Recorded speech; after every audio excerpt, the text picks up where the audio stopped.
Mo apupuai wa umohindu habari elo tameti mumai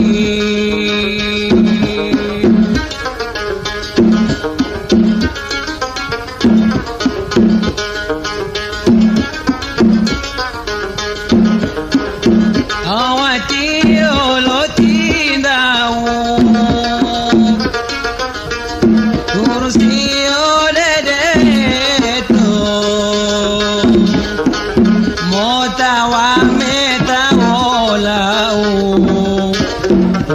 Opinion